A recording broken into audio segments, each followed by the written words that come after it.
Jesús Callejo, una semana más, bienvenido de nuevo a Ser Historia. ¿Qué tal, Nacho? Pues bien hallado, presto y dispuesto para meternos de hoz y de coz en la literatura fantástica alemana.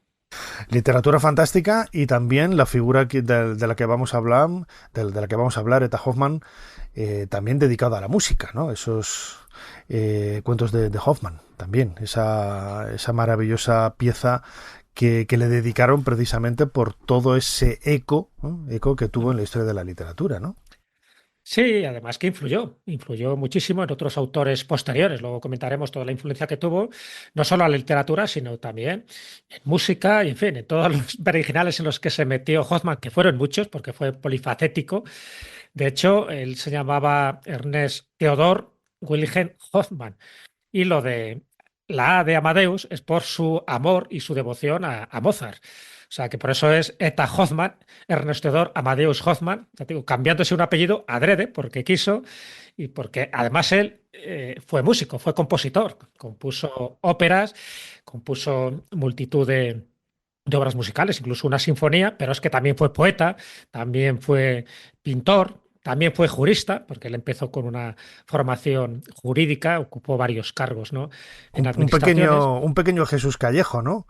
Del siglo Bueno, XIX. Casi, casi. Solamente te falta componer alguna cosa, que seguro que a lo lo que mejor pasa es lo que has este hecho. acabó un poco tarao. Espero no terminar como, No, no, como no. Hoffman. Espero que no, Pero sí. sí es verdad, y te cuento una pequeña anécdota. Sí es verdad que me fascinó su figura desde joven. Hasta el punto que yo escribí una biografía de Hoffman cuando era muy pequeñito. Una biografía Qué que tengo por bueno. ahí sin publicar, evidentemente. Me atraía mucho. Escribí a Carmen Bravo Villasante, que en su época escribió una biografía de Hoffman, y me contestó y me mandó también una serie de datos biográficos de este hombre. Y entonces, bueno, me quedé entusiasmado. Incluso busqué partituras suyas musicales porque no las hay. Tú entras en cualquier red social y es muy difícil encontrar una partitura musical de Hoffman. Y aún así la conseguí. Entonces, te quiero decir que estaba obsesionado. Incluso escribí el libreto de una ópera que iba a escribir un amigo mío que sabía tocar piano y lo desechamos porque esto es infumable. No hay forma de componer una ópera con los datos biográficos de Hoffman. Así que para que veas que este personaje me fascina desde hace tiempo, pero sobre todo porque yo creo que se metió en muchas historias, muy culto, muy viajero. Pero es verdad que también, pues, fruto de su época, le dio por otro tipo pues eso, de excesos, como la bebida, por ejemplo, y eso pues le hizo quedar bastante trastornado. Pero también, por otra parte, le sirvió de fuente de inspiración para muchísimos de esos cuentos fantasiosos de terror que él escribía y que luego, ya te digo, influyó en muchísima gente. También eso provocó que muriera relativamente pronto, murió con 46 años tan solo. Pero bueno, curioso, ¿no? Porque un tío que era jurista, cuentista, caricaturista, pintor, compositor, poeta, pues hombre, yo creo que tiene muchos alicientes para dedicarle un cronovisor. Qué bueno. Según te estaba escuchando, yo desconocía esa faceta también de tuya vinculada al mundo de la música. Yo recuerdo que cuando estaba en la carrera, en primero de carrera, con un compañero de clase en la Universidad de Valladolid, yo escribí el libreto que lo conservo, bueno, el comienzo del libreto porque no lo llegamos a acabar, de una especie como de, sí, de ópera, ¿no? De pieza musical. Él hacía la música, que él hizo algunas cosas, que las conservo, porque las llevó a grabar. Él se ha dedicado profesionalmente a la música. Ahora es David, David Hernando, que seguro que nos está escuchando desde Viena. Él es director de la Orquesta Sinfónica de Bratislava. Es un verdadero Joder, genio de la qué música, tío. muy buen amigo, compañero de carrera, seguimos en contacto. Yo le vi ahora el año pasado cuando fui a montar la exposición de Tutankamón a Viena, a Austria, quedé con él y estuvimos allí viéndonos y mira, me ha recordado esa faceta, ¿no? De que en nuestra juventud siempre hacemos un poco cosas alocadas, ¿no? O cosas ahí un poco... Pues claro, Nunca sabes el recorrido que va a tener, ¿no? Y fíjate dónde estamos ahora, claro que sí. pues verá. De hecho, a Hoffman, ya te digo que siempre me ha fascinado y de hecho que tengo casi todos sus cuentos y los releo de vez en cuando. Le dediqué un capítulo en uno de mis libros, Enigmas literarios, pues como no, tenía que figurar Hoffman y sobre todo pues en esa vertiente más, un poco más delirante y más onírica y que forma parte un poco de su biografía. Por eso conocer un poco sus datos biográficos, entiendes, un poco pues el devenir que él tuvo. También fue una época muy convulsa, ¿no? Porque era la época napoleónica donde iba invadiendo todo tipo de ciudades ciudades y él tuvo que viajar a muchísimas ciudades, ¿no? Ciudades como Varsovia, como Bamberg, como Leipzig, como Dresde, y al final termina en Berlín. En Berlín es donde realmente se hace famoso. Así que nada, es un itinerario muy, muy llamativo, el de Eta Hoffmann, y que forma parte, pues, un poco del inconsciente colectivo, de esa literatura europea, pero también de mi inconsciente particular por lo que te acabo de contar. Qué bonito. Bueno, pues a Hoffmann vamos a dedicar el cronovisor esta semana. Jesús Callejo, ¿cuál es la fecha que nos propones para viajar en esta semana? Mira, la fecha es el 21 de marzo de 1817.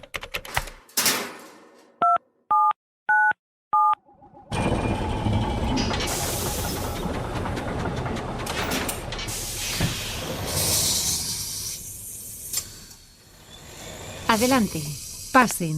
Jesús Callejo les está esperando junto al cronovisor.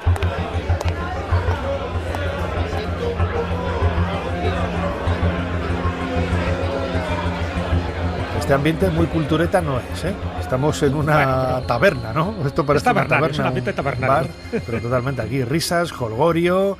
Ten cuidado que a lo mejor algún borracho se te va a caer por ahí. ¿Dónde estamos? Bueno, estamos en una taberna, pero es una taberna donde ya sabes que muchas veces hacen tertulias literarias. No podía ser menos. Una taberna, la taberna Manderle, en Berlín. Una taberna muy, muy famosa.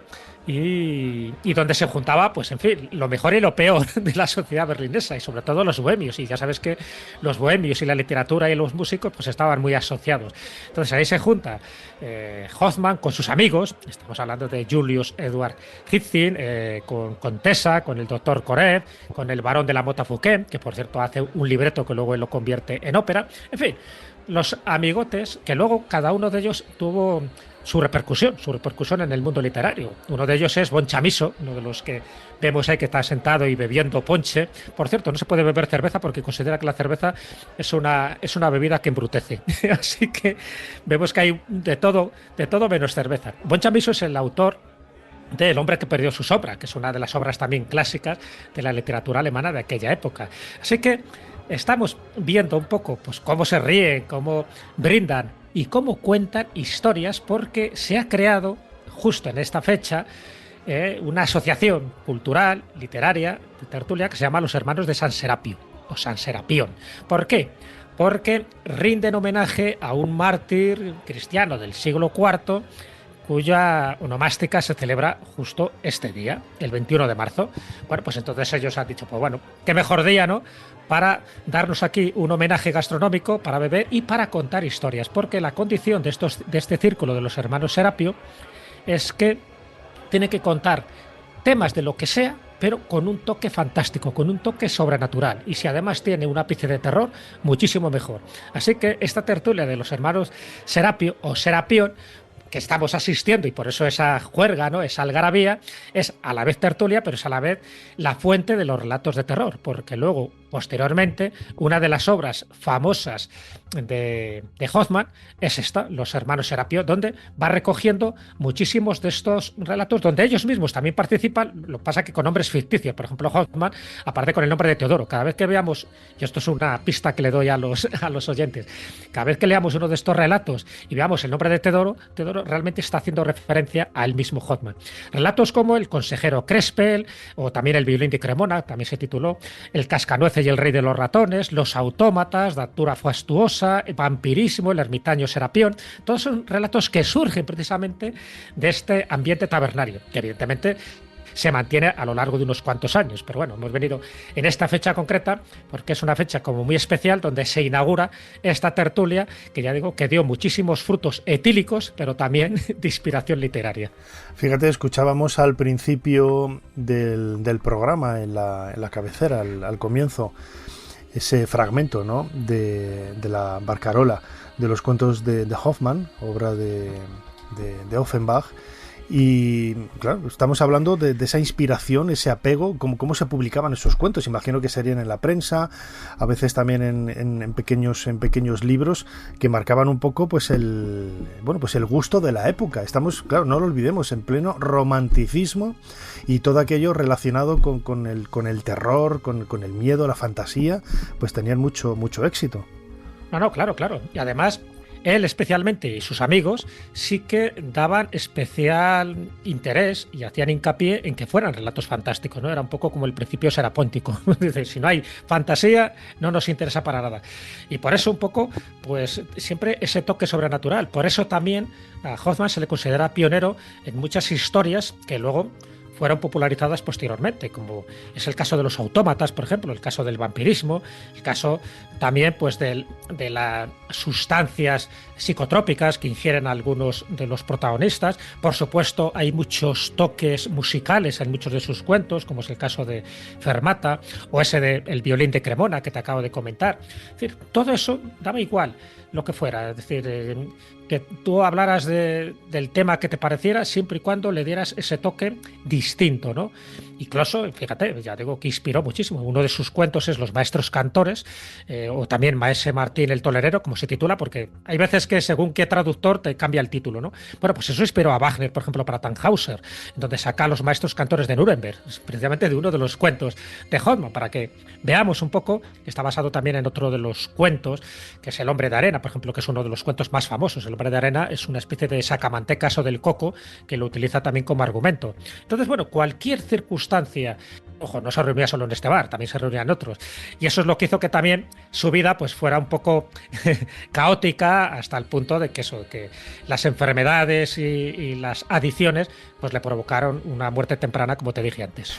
Si te parece, Jesús, has mencionado vampirismo, es uno de los cuentos, de los relatos quizás más populares de Hoffmann. Vamos a escuchar un fragmento en la voz de nuestro compañero Julio López y luego retomamos la charla.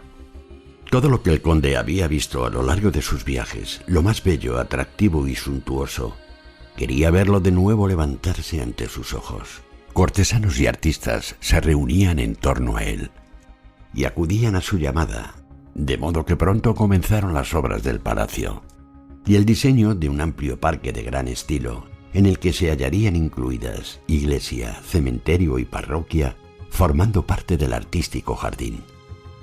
El conde dirigía todos los trabajos, pues tenía conocimientos suficientes para ello.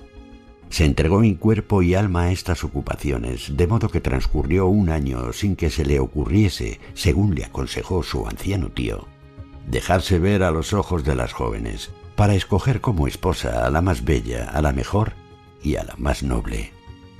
Una mañana se encontraba sentado ante la mesa de dibujo, proyectando un nuevo edificio. Se hizo anunciar una vieja baronesa, lejana pariente de su padre. Hipólito recordó el nombre de la baronesa y que su padre sentía una indignación intensa contra esta mujer e incluso que hablaba de ella con repugnancia. Y a todas cuantas personas trataban de acercarse a ella, les aconsejaba que se alejasen, aunque sin explicar jamás los motivos del peligro.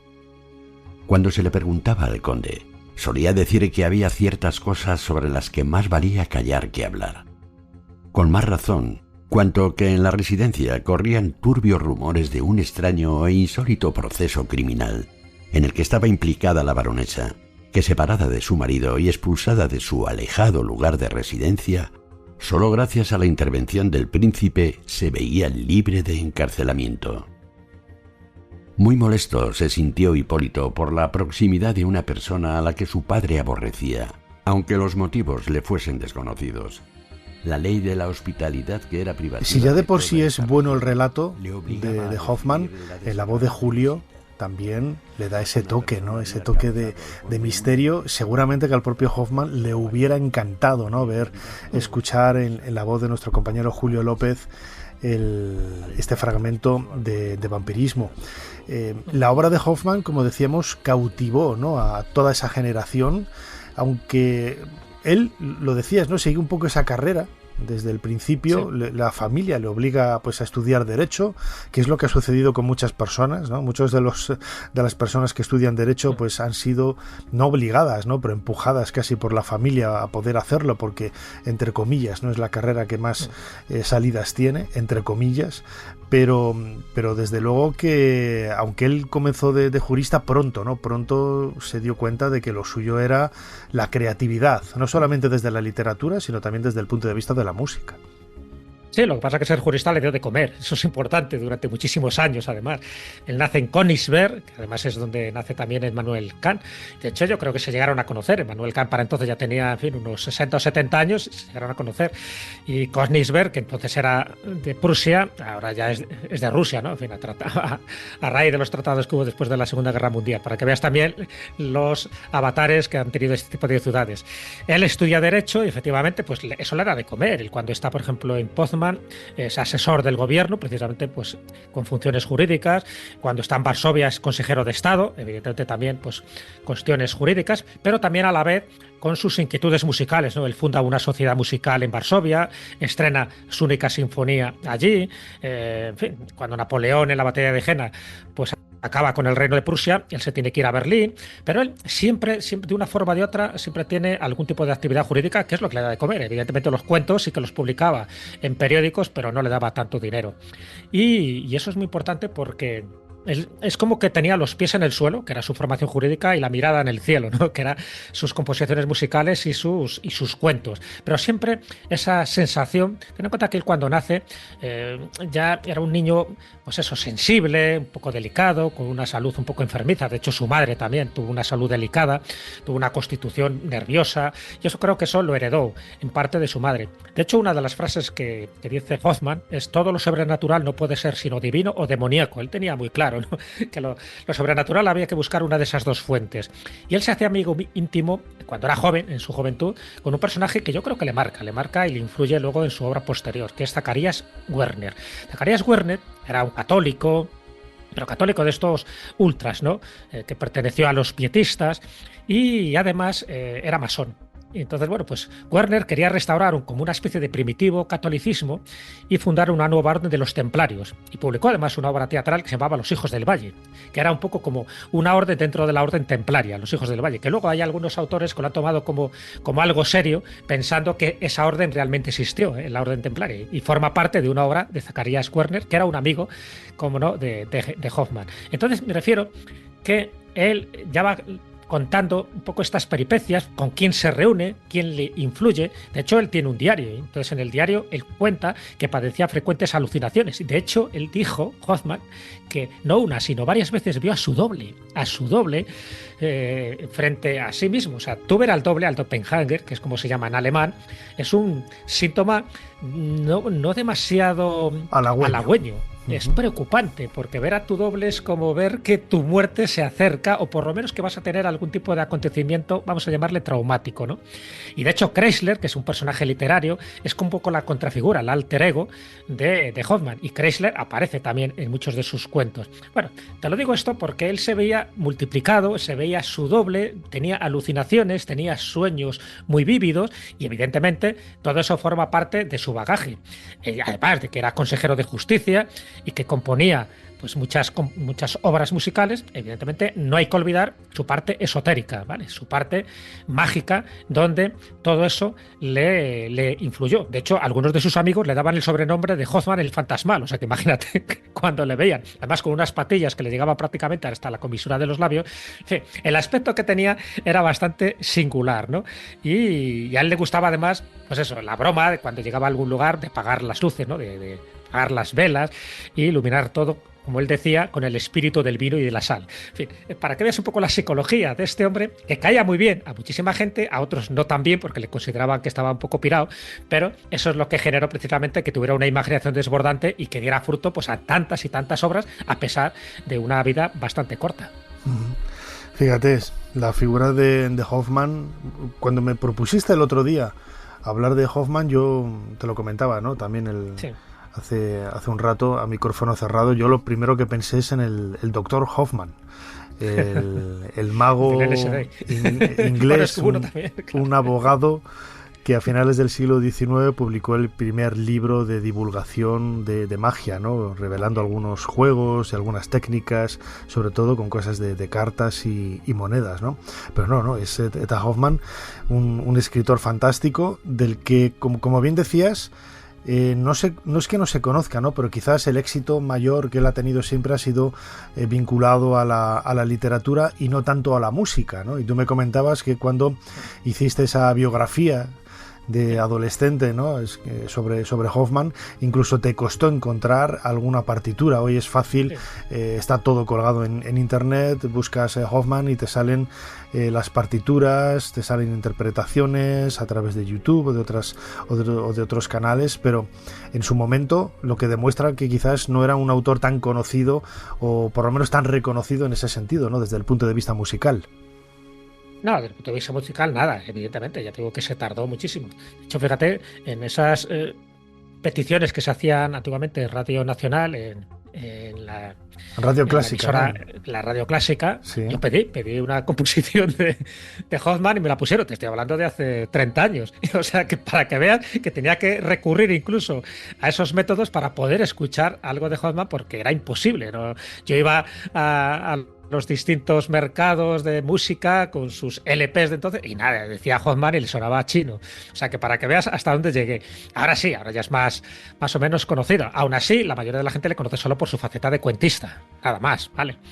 Y luego, incluso, pues a lo mejor por los cuentos de Hoffmann de Offenbach, ¿no? De esta gran sinfonía de Jack Offenbach, que me parece que es increíble, que está basada además en 4 cuentos de Hoffmann.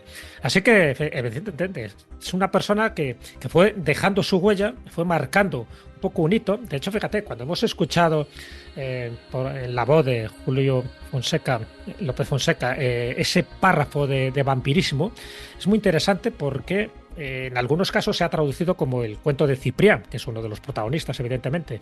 Y él ya habla ahí un poco de la diferencia de vampiros. O sea, que no solo lo cuenta, sino que él piensa que tiene una teoría particular, diciendo que hay como 2 seres básicamente de vampiros. Uno serían los necrófagos, es decir, aquellos que se alimentan de los huesos y vagan por los cementerios en busca, pues eso, de cadáveres, y otros que realmente dicen que lo que enfocan son sus ambiciones más personales, una especie como de vampiros psíquicos, sin mencionar esa palabra. O sea, que para que veas ya cómo se adelantó a muchísimos de los aspectos que luego se fueron desarrollando dentro del mundo del vampirismo.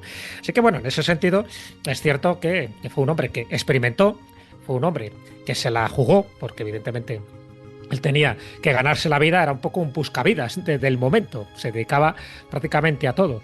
Pero él decía también algo muy interesante, ya te digo, porque en sus diarios es donde se refleja su personalidad más íntima, y él comentaba, dice: soy uno de esos niños nacidos en domingo que ven cosas invisibles para los demás hombres. Y eso le generó muchísimos problemas, porque él tenía alucinaciones, no solo veía su doble, sino que veía también otro tipo, vamos a llamarle, de seres espectrales, y eso asustaba también a muchos amigos, como diciendo, bueno, este hombre o ha bebido mucho, que bebía, evidentemente, o realmente tiene una imaginación desbordante. Este también tenía sus amigos invisibles cuando era pequeño. En fin, este tipo de cosas yo creo que son muy significativas y es muy interesante conocerlas, porque cuando uno vuelva a releer, y yo creo que a raíz de este cronovisor muchos le van a entrar ganas, ¿no?, de releer algunos de los cuentos de los hermanos de Serapio o cualquier otro libro, yo creo que se va a dar cuenta, conociendo este tipo de detalles, el por qué él se interesó tanto por este tipo de temas, tanto que su influencia se encuentra en escritores como Edgar Allan Poe. O sea, Edgar Allan Poe es muy parecido, tiene una biografía muy similar, por ejemplo, a la de Hoffmann. Influyó a Nicolás Gogol, a Frank Kafka, a Charles Dickens, a Baudelaire, por ejemplo. A Théophile Gautier, ¿no?, el autor de la novela de la momia. Théophile Gautier, también otro de los inspirados por la obra de Hoffmann. Exacto. Y ya te digo, no solo en la música que hemos comentado, de Offenbach o de Tchaikovsky, por ejemplo, cuando hace el ballet Cascanueces, tiene mucho que ver también con uno de los cuentos que te he comentado antes, que es el Cascanueces, el rey de los ratones. Es que también influyó en el mundo cinematográfico a través de directores como Alfred Hitchcock, por ejemplo, o Ingmar Bergman, por ejemplo. O Tarkovsky tiene alguna película basada en uno de los cuentos suyos. Y Freud, por ejemplo, se influyó muchísimo en alguna de sus obras, en concreto El hombre de arena, que escribió un libro titulado El ominoso, basado precisamente en la parte psicológica que tiene este cuento de Hoffmann. Y aquí se detuvo Aurelia. Se apoyó en el pecho del conde y le suplicó que le permitiese callar lo que la baronesa había proferido en su furor demencial. Hallábase destrozada, pues creía firmemente que se cumplirían las amenazas de los malos espíritus que poseían a su madre. El conde consoló a su esposa lo mejor que pudo. Hubo de confesarse a sí mismo, cuando estuvo tranquilo, que al profundo aborrecimiento de la baronesa, aunque hubiese fallecido, arrojaba una negra sombra sobre la vida que le había parecido tan clara. Poco tiempo después se notó un marcado cambio en Aurelia. Como la palidez mortal de su semblante y la mirada extenuada denotase enfermedad, pareció como si Aurelia ocultase un nuevo secreto en el interior de su ser, que se mostrase inquieto, inseguro y temeroso. Huía incluso hasta de su marido, se encerraba en su cuarto, buscaba los lugares más apartados del parque, y cuando se la veía, sus ojos llorosos y los consumidos rasgos de su semblante denotaban que sufría una pena profunda. En vano el conde se esforzaba por conocer los motivos del estado de su esposa, del enorme desconsuelo en el que finalmente se sumió. La sacó un famoso médico al insinuar que la gran irritabilidad de la condesa, a juzgar por los síntomas, posiblemente denotaba un cambio de estado que haría la dicha del matrimonio. Este mismo médico se permitió cómo se sentase a la mesa del conde y de la condesa toda clase de alusiones al supuesto estado en que se hallaba la condesa. La condesa parecía indiferente. Escuchábamos un nuevo fragmento de Vampirismo, ese cuento en la voz de Julio López.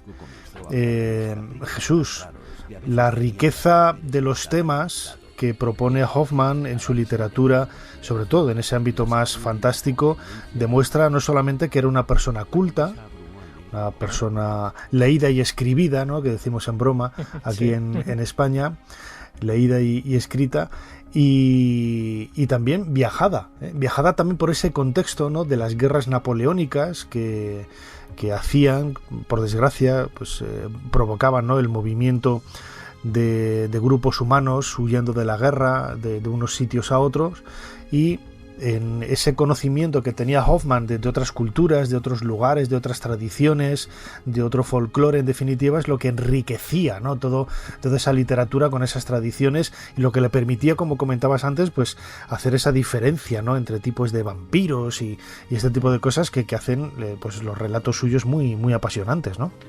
Claro, el viajar tanto, y el viajar sobre todo en épocas convulsas como la que le tocó a él vivir, ¿no? Ten en cuenta que después del hundimiento del reino de Prusia en 1807, por la victoria de Napoleón, ¿no?, en la batalla de Jena, él pierde primero su trabajo, él se tiene que ir, pasa un año bastante negro en Berlín, porque a Berlín un poco como iba y venía, un poco buscando oportunidades, ¿no?